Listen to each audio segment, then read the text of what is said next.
Good morning everyone, welcome to channel e Pathshala. आज हम लोग पढ़ेंगे इकाई योजना क्या है, इकाई योजना कैसे बनाई जाती है और इकाई योजना का प्रारूप। यह मुझे कमेंट किया था लोकेश कुशवाहा सर जी ने। ओके, मैं इसमें आपको बता देती हूँ इकाई योजना क्या होती है। ठीक है, इकाई योजना क्या है भैया? एक व्यवस्थित शिक्षण योजना है। ऑब्वियस सी बात है।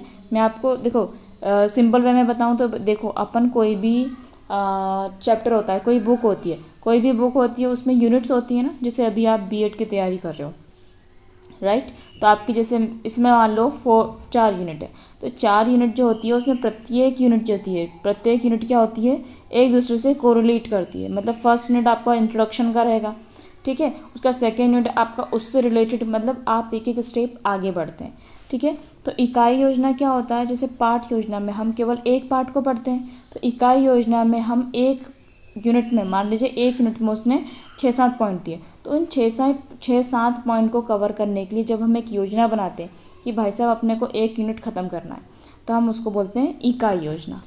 That much is clear to all. अब इकाई योजना को आपको लिखना कैसे है, इसके लिए मैं आपके लिए लाई हुई है, ठीक है, कि आपको कैसे लिखना है। इकाई योजना एक व्यवस्थित शिक्षण योजना है जो किसी एक विशिष्ट विषय के लिए इकाई को पढ़ाने के लिए तैयार की जाती है, ठीक है। यह योजना संपूर्ण इकाई के सभी पाठों, समझ में आ रहा, सभी पाठों, उनके जो उद्देश्य है, उनकी जो गतिविधियां हैं और उनका मूल्यांकन जो है, उनको एक साथ व्यवस्थित करती है ताकि शिक्षण प्रभावी रूप से लक्ष्योन्मुखी हो सके, ताकि आप कोरिलेट कर सकें, पूर्व ज्ञान को अभी वर्तमान ज्ञान से जोड़ सकें, ठीक है। तो ये होती भैया अपनी इकाई योजना। आई होप समझ में आ गया होगा। अब इकाई योजना कैसे बनाओगे? सबसे पहले तो आपका भाई किसी को पढ़ाना, खैर देखो यार, इकाई योजना तो अपने को ना बुक वाले ही बना के दे देते हैं, है ना। इकाई योजना, इकाई बोलते हैं ना बुक वाले, फर्स्ट यूनिट सेकेंड यूनिट वही लोग बना के दे देते हैं।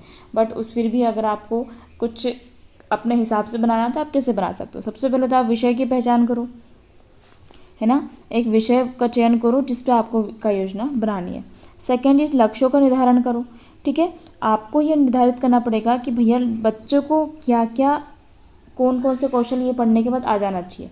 वैसे मैंने देखो, कोई भी सिलेबस होता है, कोई भी सिलेबस जब गवर्नमेंट की तरफ से या फिर रहता है, तो सिलेबस में है ना यूनिट स्टार्ट करने के पहले ऑब्जेक्टिव एंड एम्स लिखे होते हैं, है ना। ऑब्जेक्टिव और एम्स लिखे रहते हैं, उस हिसाब से कर लो। सबसे पहले अपन ने विषय का चयन करा, मतलब सबसे पहले क्या है, बुक का नाम है। उसके बाद आपका यूनिट से पहले ऑब्जेक्टिव एंड एम्स रहते हैं कि बच्चों को भाई क्या ये ऑब्जेक्टिव सिखाना ही है, ठीक है। तो सेकेंड चीज़ हमने क्या करी, लक्ष्यों का निर्धारण कर लिया। फिर हमने पाठों की योजना बना ली, ठीक है। उस इकाई में शामिल पाठों को व्यवस्थित करें, मतलब ये मान के चलो भैया अपने को बनाना है सिलेबस, ठीक है।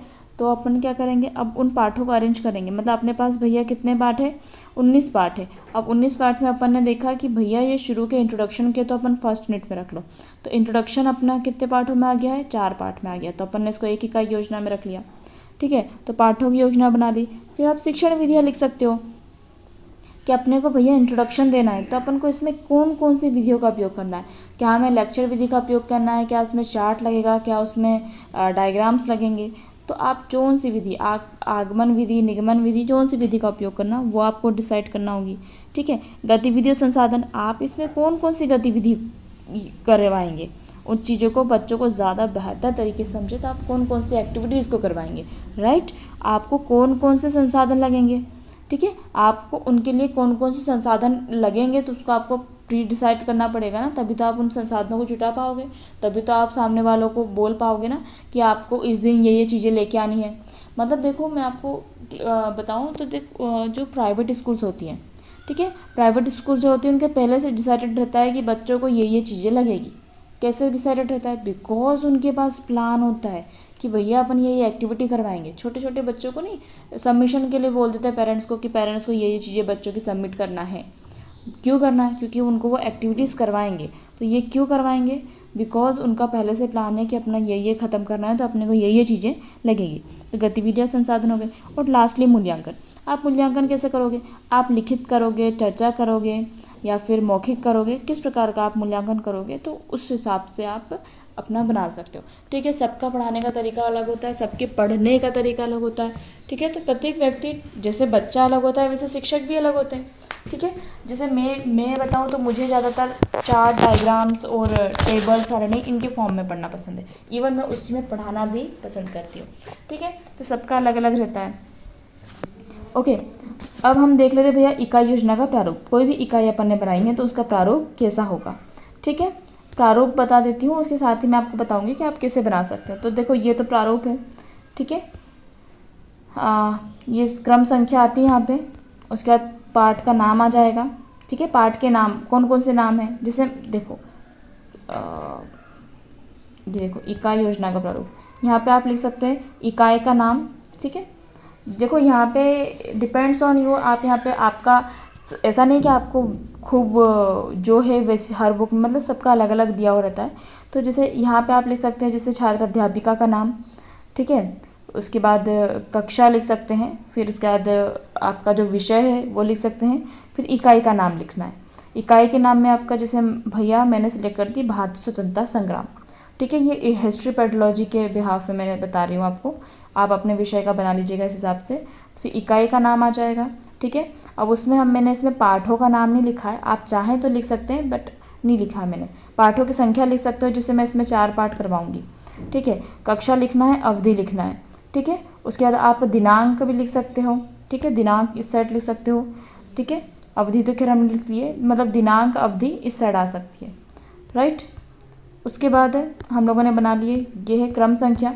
देखा, डिपेंड्स, आप अलग अलग भी बना सकते हो। कोई बच्चा हो सकता है कि पाठों के नाम यहाँ पे लिखें, मतलब रो कॉलम हो सकता है तुम लोगों के अलग अलग हो, बट मुझे ये ज़्यादा सूटेबल लगा है, इसलिए मैं आपको ये वाला बता रही हूँ।